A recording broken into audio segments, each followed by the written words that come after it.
Hello दोस्तों, मेरे YouTube channel में आपका स्वागत है। तो आज हम बात करने वाले हैं वर्टिकल टरबाइन पंप के बारे में। वर्टिकल टरबाइन पंप होता क्या है, उसका वर्किंग प्रिंसिपल क्या है, वो लगाने का सही तरीका क्या है, मिनिमम सबमर्जेंस क्या है, ऐसे बहुत सारी जानकारी हम इस वीडियो में आपको देने वाले हैं। तो वीडियो को अंत तक देखिए। और हाँ, आपने अभी तक हमारा चैनल सब्सक्राइब नहीं किया तो जल्दी से सब्सक्राइब कीजिए और बेल आइकन को प्रेस कीजिए ताकि हमारी वीडियो आप तक जल्दी पहुंच जाए। तो दोस्तों, हम देखेंगे वर्टिकल टरबाइन के इम्पोर्टेंट पार्ट। ओके, साथ में जो डायग्राम दिख रहा है वो वर्टिकल टरबाइन पंप का है। तो हम पहला पार्ट देखेंगे डिलीवरी बेंड मोटर स्टूल।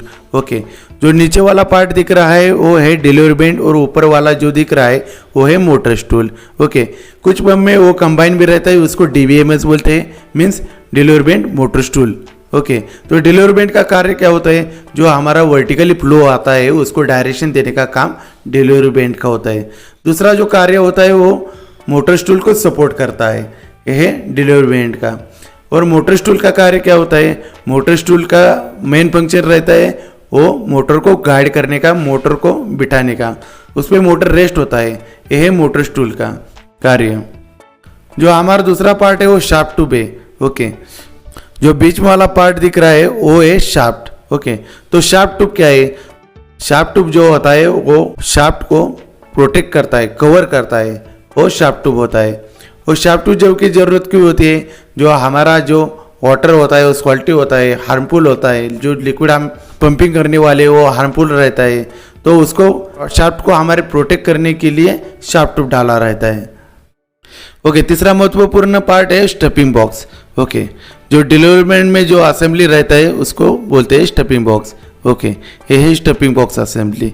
तो स्टफिंग बॉक्स असेंबली का कार्य क्या होता है, जो हम पंपिंग फ्लूइड करते हैं वो फ्लूइड शाफ्ट के बाजू से ऊपर आता है, वो लीकेज होता है उधर से, वो सीलिंग करने का काम स्टफिंग बॉक्स असेंबली करता है। ओके, चौथा महत्वपूर्ण पार्ट है थ्रेड बेरिंग असेंबली। जो थ्रेड बेरिंग असेंबली होता रहता है वो मोटर स्टूल में किया रहता है। उसका महत्वपूर्ण कार्य है जो एक्सियल थ्रस्ट को बैलेंस करता है। पांचवा पार्ट है इंटरमीडिएट पाइप। ओके, ये है intermediate pipe. Pump length adjust करने के लिए इंटरमीडिएट पाइप बहुत ज़रूरी होता है वर्टिकल टरबाइन पंप में। तो छठा पार्ट है वो है main rising pipe. Okay, bowl assembly के ऊपर जो पाइप लगा होता है उसको मेन राइजिंग पाइप बोलते हैं, उसको टेपर पाइप भी बोलते हैं। जो हमारी वेलोसिटी रिड्यूस करने के लिए मेन राइजिंग पाइप बहुत जरूरी रहता है। Okay, next part is a shaft. Okay, तो शाफ्ट का उपयोग क्या होता है, शाफ्ट जो होता है जो हमारा पूरा रोटेटिंग असेंबली को एनर्जी ट्रांसफर करता है मोटर से इंपीरियर तक, वो शाफ्ट का महत्वपूर्ण कार्य है। Okay, next part is muff coupling. Okay, दो शाफ्ट इंटरकनेक्ट करने के लिए मप कपलिंग का उपयोग होता है। हम डिटेल में देखेंगे मप कपलिंग असेंबली कैसे होते हैं। Okay, next part is bearing bush. Okay, bearing bush किधर लगता है, जो हमारे दो पाइप इंटरकनेक्ट करते हैं, हम जो कनेक्शन करते हैं, ओके, उसके बीच में बेरिंग बुश बैठा होता है जो हमारे शाफ्ट को सपोर्ट करता है। Okay, next part is a diffuser. Okay, diffuser के अंदर इम्पेलर बैठा रहता है। डिफ्यूजर का कार्य होता है वो फ्लो को डायरेक्शन देना। डिफ्यूजर के जो वेंट रहते हैं वो फ्लो को डायरेक्ट करते हैं, ये महत्वपूर्ण कार्य है डिफ्यूजर का। नेक्स्ट पार्ट होता है इम्पेलर। इम्पेलर का कार्य होता है हेड जनरेट करना और फ्लो को ट्रांसफर करना, ये इम्पेलर का महत्वपूर्ण कार्य है। बाद में का इंपॉर्टेंट पार्ट है suction bell mouth. Okay, suction bell mouth है जो वर्टिकल टरबाइन का एंड पार्ट रहता है। ओके, उसका जो कार्य रहता है, जो हमारा सक्शन का पानी अंदर जाता है उसका एरिया बढ़ाने का काम सक्शन बेल माउथ का होता है। ओके, जो पानी अंदर आता है उसका वेलोसिटी भी रिड्यूस करने के लिए सक्शन बेल माउथ का उपयोग रहता है, वो फ्लो को डायरेक्ट करता है इम्पेलर के अंदर पानी जाने के लिए, ये सक्शन बेल माउथ का इंपॉर्टेंट कार्य है। Next one part is the neck ring. Okay, neck ring रहता है उस जो इम्पेलर का नेक डायर रहता है उसके ऊपर नेक रिंग बैठा रहता है। ओके, नेक रिंग का इंपॉर्टेंट कार्य है जो इम्पेलर को वेयर एंड टेयर से बचाना, ये नेक रिंग का इंपॉर्टेंट कार्य है। और लास्ट वाला जो इंपॉर्टेंट पार्ट है वो सक्शन स्ट्रेनर। सक्शन स्ट्रेनर ए सक्शन बेल माउथ के ऊपर बैठा रहता है। ओके, इसका महत्वपूर्ण कार्य है जो फ्लूइड पंपिंग करते हैं उसके अंदर जो फॉरेन पार्टिकल रहते हैं, मतलब कचरा वगैरह रहता है, उसको रिस्ट्रिक्ट करने का काम सक्शन स्ट्रेनर करता है। पानी में जो फॉरेन पार्टिकल रहते हैं वो इम्पेलर के अंदर स्टक ना हो। इम्पेलर के अंदर स्टक होने के बाद पंप हमारे जाम भी हो सकता है, पावर कंजम्पशन बढ़ सकता है, इसलिए सक्शन स्ट्रेनर हमारे पंप में बहुत ज़रूरी रहता है। ओके, तो दोस्तों हम देखेंगे वर्टिकल टरबाइन पंप कैसे काम करता है। ओके, साथ में जो डायग्राम दिख रहा है उसमें दिख रहा है ओके, जो हमारा पानी है वो सक्शन बेल माउथ से अंदर जा रहा है। ओके, इम्पेलर से घूम के वो पानी डिलीवरी बेंड से बाहर जा रहा है। ओके, ये वर्टिकल टरबाइन पंप का वर्टिकल पोजीशन होने के कारण उसको वीटी पंप भी बोलते हैं। ओके, जो वर्टिकल टरबाइन पंप रहता है उसका मोटर जो होता है वो टॉप में लगा होता है। जो हमारा मोटर रहता है वो टॉप में बैठा रहता है, इसके कारण पानी का लेवल कितना भी बढ़ने दो घटने दो, ओके, वर्टिकल टरबाइन पंप हमारा काम करता रहेगा। ओके, जो वर्टिकल टरबाइन का एप्लीकेशन है वो हाई और लो प्रेशर के लिए और हाई और लो फ्लो के लिए भी जाना जाता है। Next important assembly is the bowl assembly. जो बाउल असेंबली होता क्या है? ओके, बाउल असेंबली के अंदर जो हमारा इम्पेलर, डिफ्यूजर, नेक रिंग जो इत्यादि पार्ट बैठे होते हैं, उसका मेन फंक्शन है कि फ्लो को पंपिंग करना और हेड जनरेट करना। ये बाउल असेंबली का महत्वपूर्ण कार्य है। जो बाउल असेंबली रहता है वो वर्टिकल टरबाइन का हार्ट होता है। तो हम इसके पार्ट कौन कौन से हैं, इंपॉर्टेंट पार्ट वो देखेंगे। ओके, जो पहला पार्ट है वो शाफ्ट है। जो शाफ्ट होता है वो एनर्जी ट्रांसफर करने के लिए उपयुक्त होता है, जो मोटर से इम्पेलर तक हमारा एनर्जी ट्रांसफर करता है। दूसरा है मब कपलिंग, दो शाफ्ट जोड़ने के लिए वो मब कपलिंग का उपयुक्त होता है। तीसरा पार्ट है वो बॉटम पाइप, लेंथ एडजस्ट करने के लिए, वेलोसिटी रिड्यूस करने के लिए बॉटम पाइप उपयुक्त होता है। Next part is the inter bowl bearing. जो इंटर बाउल बेरिंग रहता है वो शाफ्ट को सपोर्ट करता है और फ्रिक्शन कम करता है। Next part is the bowl. Okay, bowl के अंदर impeller, nose cap, neck ring इत्यादि पार्ट बैठे होते हैं, वो हाइड्रोलिक असेंबली का कवरेज होता है। Next part is the impeller. Impeller जो होता है वो फ्लो को पंपिंग करता है, हीट जनरेट करने का काम जो है वो इम्पेलर का काम है। नेक्स्ट का part is the neck ring. Okay, जो इम्पेलर का जो नेक डायर रहता है उसको वेयर होने से नेक रिंग बचाता है। Next part is the nose cap. Nose cap जो है पूरा हमारा जो रोटेटिंग असेंबली है एक जगह रखने का काम जो है वो इम्पेलर नोज कैप का रहता है, वो लॉकनेट भी बोलते हैं उसको। Next part is the suction bell mouth. Suction bell mouth जो होता है जो पंपिंग फ्लूइड अंदर जाता है उसको उसका वेलोसिटी कम करने का, उसको डायरेक्शन देने का काम जो होता है वो सक्शन बेल माउथ का होता है। तो मब कपलिंग असेंबली कैसे रहता है वो देखेंगे। ये दो शाफ्ट हमने एक दूसरे को कनेक्ट किए। ओके, एक दूसरे के बाद कनेक्ट होने के बाद हम स्प्लिट कॉलर लगाएंगे। स्प्लिट कॉलर का असेंबली होने के बाद हम दो शाफ्ट की लेंगे। ओके, दो शाफ्ट में ऊपर हम दोनों शाफ्ट की बैठाएंगे, जो शाफ्ट के ऊपर स्लॉट है उसमें बैठाएंगे। ओके, उसके बाद हम मब कपलिंग लेंगे और उसके ऊपर इंसर्ट करेंगे। ओके, वो इंसर्ट होने के बाद हम दो ग्रब स्क्रू की के ऊपर लगाएंगे। ये है इस तरह हम मब कपलिंग असेंबली कर देंगे, मतलब दो शाफ्ट एक दूसरे को कनेक्ट कर देंगे। उम्मीद है आपको समझ में आया होगा। ओके,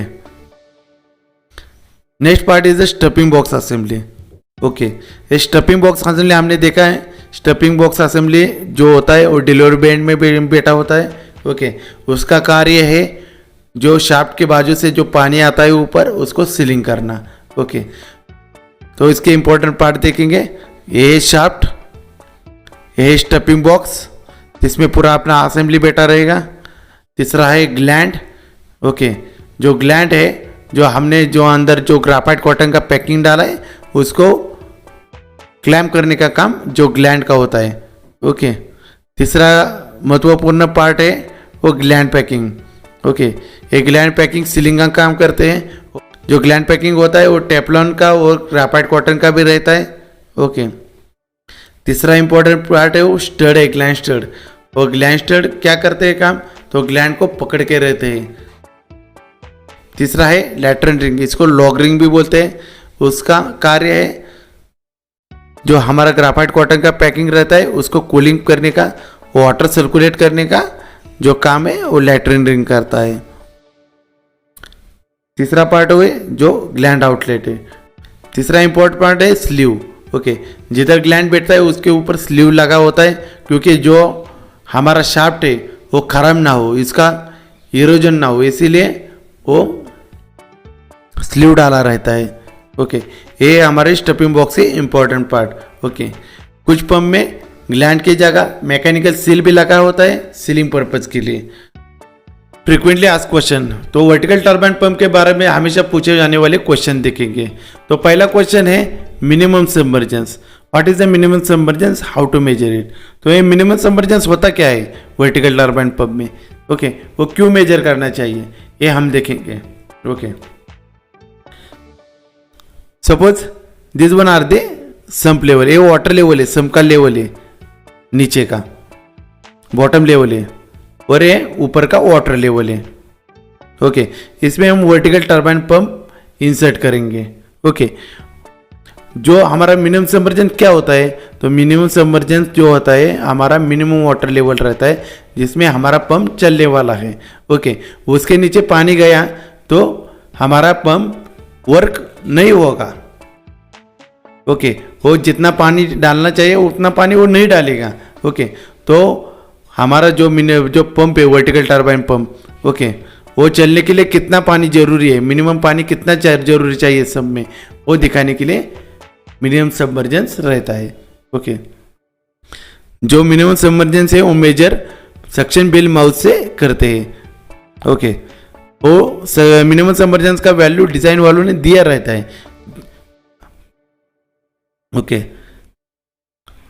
यह सक्शन स्ट्रेनर का जो डायर रहता है वो डी रहता है। ओके, जब डिजाइन वालों ने मिनिमम सबमर्जेंस का वैल्यू नहीं दिया रहता है तो वो कम से कम मिनिमम 2D लेना चाहिए। जो सक्शन स्ट्रेनर का आउटर डाई है उसका 2D लेना चाहिए। ओके, दूसरा इंपॉर्टेंट पार्ट है जो साइड में हमारे पंप लगता है वर्टिकल टर्बाइन पंप। ओके, वो लगाने वक्त क्या क्या देखना चाहिए, तो मिनिमम वाटर लेवल जो हमने देख लिया कितना होना चाहिए, तो जो पंप हमने बैठा है उसके नीचे पानी कितना चाहिए, तो वो पानी मिनिमम 0.5D रहना चाहिए सक्शन ड्रेनर से। ओके, ताकि हमारा पंप का जो कार्य है वो अच्छी तरह से हो। ओके, तो कुछ साइड में कैसा रहता है, कुछ साइड में वर्टिकल टर्बाइन पंप डाला रहता है, उसके साइड में वो जो वॉल रहता है। ओके, तो जो सम का वॉल रहता है उसका सम का वॉल से हमारा पंप कितना रहना चाहिए, तो वो कम से कम 1D रहना चाहिए डिस्टेंस। ओके, ये वर्टिकल टर्बाइन पंप बिठाने का सही तरीका रहता है। दूसरा जो नॉर्मली आज क्वेश्चन रहता है वो क्या रहता है, बाउल हेड क्या होता है और पंप नोजल हेड क्या होता है। ओके, जब आपको डिटेल में बाउल हेड कैसे कैलकुलेट करते हैं वो समझने का है तो मैंने उसके ऊपर एक वीडियो बनाया है, वो आप देख सकते हैं, जो उसमें मैंने बताया how to calculate the bowl head. Okay, तो ये बाउल हेड कैसा होता है और नोजल हेड क्या होता है वो देखेंगे। Okay, suppose this one are the vertical turbine pump, ये वर्टिकल टर्बाइन पंप है। ओके, ओके, जो नीचे वाला रहता है वो जो बाउल रहता है उसके इम्पिलर सेंटर से जो हेड जनरेट होता है वो है हमारा बाउल हेड। ओके, और डिलीवरी के सेंटर से जो हमारा हेड मिलता है वो है nozzle head. Okay, suppose this one are the water level, ये यहाँ तक वाटर लेवल है। ओके, तो इम्पिलर सेंटर से वाटर लेवल का डिस्टेंस है वो समझो हमारा 5 मीटर है। ओके, और वाटर लेवल से डिलीवरी सेंटर तक डिस्टेंस है वो 10 मीटर है, मतलब हमारा जो स्टार्टिंग हेड है वो 10 मीटर है। तो बाउल हेड होता क्या है, तो bowl head is equal to nozzle head plus head loss plus V square upon 2G plus starting head. Okay, V square upon 2G of delivery pipe आपको नहीं मालूम तो मैंने उसके ऊपर की वीडियो डिटेल में बनाया है, आप वो देख सकते हैं विस्क्यूर अपॉन 2G डिलीवरी पाइप को कैसे कर लगाते हैं। ओके, तो बाउल हेड कितना होगा हमारा, जो नोजल में हमारा डिलीवरी हेड नोजल हेड है वो 80 मीटर है, उधर 80 मीटर मिल रहा है डिलीवरी सेंटर पे, वो प्रेशर गेज लगा के आप मेजर कर सकते हैं डिलीवरी सेंटर पे हमको कितना हेड मिल रहा है। तो हेड लॉस रहता है वो बाउल से डिलीवरी सेंटर तक आने तक जो फ्रिक्शन लॉस रहता है वो हेड लॉस रहता है, वो 0.25 मीटर है। ओके, विस्कोर अपन डिलीवरी पाइप मतलब जो हमारा फ्लो बाहर निकल रहा है डिलीवरी से, वहाँ वेलोसिटी लॉस कितना हो रहा है वो 0.42 मीटर है। ओके, वो स्टैटिक हेड वाटर लेवल से डिलीवरी सेंटर तो वो 10 मीटर है, मतलब हमारा टोटल बाउल हेड हो गया 19.67 मीटर जो हमारा बाउल हेड है। तो नोजल हेड कितना हो गया। ओके, नोजल हेड हमने गेज लगा के डिलीवरी सेंटर पे मेजर किया है, वो है 80 मीटर। ये डिफरेंस बाउल हेड और नोजल हेड में का। तीसरा नॉर्मली पूछे जाने वाला क्वेश्चन है कि from how much depth can pump extract water. Okay, आपका वर्टिकल टर्बाइन पंप कितने गहराई से पानी खींच सकता है। ओके, तो इसका क्वेश्चन का आंसर ये कि हमारा जो इम्पिलर रहता है वर्टिकल टर्बाइन पंप का, वो ऑलरेडी इन सबमर्जेंस कंडीशन मतलब पानी में ही रहता है वो इम्पिलर। तो आपकी गहराई कितनी भी रहने दो पानी की सम्प की, ओके, वो पानी निकालेगा। वो उसका पंप का लेंथ एडजस्ट करने के लिए इंटरमीडिएट पाइप लगाया हुआ रहता है। तो आपकी गहराई कितनी भी रहने दो, वर्टिकल टर्बाइन पंप आपका पानी निकालेगा। चौथा पूछे जाने वाला क्वेश्चन है कि what is the benefit of the vertical turbine pump. तो वर्टिकल टर्बाइन पंप लगाने के फायदे क्या है। ओके, तो पहला फायदा है इसका जो मोटर रहता है वो ऊपर रहता है, टॉप में रहता है। तो आपका पानी लेवल कितना भी बढ़ने दो घटने दो, ओके, आपका मोटर पे कोई इफेक्ट नहीं होएगा। तो आपका जो पंप है उसका motor always safe from the fluid, मतलब जो पानी में फ्लूइड कंडीशन रहता है उसमें आपका मोटर ऑलवेज सेफ रहेगा। दूसरा इंपॉर्टेंट बेनिफिट ये है कि ये पंप हाई प्रेशर एप्लीकेशन के लिए भी उपयुक्त होता है और लो प्रेशर एप्लीकेशन के लिए भी उपयुक्त होता है। इसमें कस्टमाइज डिज़ाइन होने के कारण ये लो फ्लो के लिए उपयुक्त होता है और हाई फ्लो के लिए भी उपयुक्त होता है। ये इंपॉर्टेंट बेनिफिट है वर्टिकल टर्बाइन पंप का। तीसरा इंपॉर्टेंट बेनिफिट ये है, हमने मल्टी स्टेज पंप लीजिए, मतलब रिंग सेक्शन पंप, उसमें कैसा रहता है वो हाई प्रेशर एप्लीकेशन में रहता है, उसमें नंबर ऑफ इम्पिलर ज़्यादा रहते हैं, तो ये हाई हेड जनरेट करने के लिए उपयुक्त होता है। पर इसका जो ड्रॉबैक है वो है कि वो उसका जो फ्लो होता है वो कम रहता है। ओके, वो लो फ्लो और हाई हेड के लिए उपयुक्त होता है। पर वर्टिकल टर्बाइन पंप में भी मल्टी स्टेज कर सकते हैं, उसमें भी नंबर ऑफ बाउल बढ़ा सकते हैं जो हमारा हेड बढ़ाएंगे। ओके, और वर्टिकल टर्बाइन पंप का जो फ्लो रहता है वो भी ज़्यादा रहता है और हेड भी ज़्यादा रहता है, तो वो दोनों में उपयुक्त होता है। ये इंपॉर्टेंट बेनिफिट है वर्टिकल टर्बाइन पंप में। चौथा इंपॉर्टेंट बेनिफिट है एक कस्टमाइज डिज़ाइन रहता है उसका, जो आपका साइट कंडीशन कैसा भी रहने दो, आपकी डिलीवरी ऊपर रहने दो या नीचे रहने दो। ओके, जो वर्टिकल टर्बाइन डिज़ाइन है वो कस्टमाइज किया रहता है। आपका डिलीवरी बिलो फ्लोर रहने दो, बिलो अबव फ्लोर रहने दो, दोनों में भी उपयुक्त होता है। तो ये इंपॉर्टेंट बेनिफिट है। तो पांचवा महत्वपूर्ण बेनिफिट ये है कि हमने समझो एक सेंट्रीफ्यूगल पंप लिया, मतलब हॉरिजॉन्टल स्प्लिट केस पंप लिया, उसमें निगेटिव सेक्शन में कैसा रहता है, कैविटेशन के चांसेस ज़्यादा होते हैं, वो इम्पिलर को डैमेज करते हैं। पर वर्टिकल टर्बाइन में कैसा रहता है, उसका इम्पिलर ही पानी में रहता है, तो कैविटेशन से ये हमेशा बचा रहता है। तो कैविटेशन इसमें होने के चांसेस बहुत कम रहते हैं। ओके, इसमें कैविटेशन कब रहता है, कब होता है, तो हमारा वाटर लेवल और मिनिमम सबमर्जन से नीचे चला गया तो कैविटेशन होता है। पर हमारा जो वर्टिकल टर्बाइन पंप में लेंथ बढ़ा के हम मिनिमम सबमर्जेंस कवर कर सकते हैं, तो इसमें कैविटेशन होने का चांसेस बिल्कुल ही नहीं होता। तो ये इंपॉर्टेंट 5 हमारे बेनिफिट है वर्टिकल पंप लगाने के। तो उम्मीद करते हैं हमारा जो वीडियो है आपको पसंद आया होगा। ओके, तो आपको हमारा वीडियो अच्छा लगा तो प्लीज़ हमारा चैनल सब्सक्राइब कीजिए और बेल आइकॉन को प्रेस कीजिए ताकि हमारी इस तरह की नई नई वीडियो आप तक जल्दी पहुंच जाए। तो थैंक यू वेरी मच।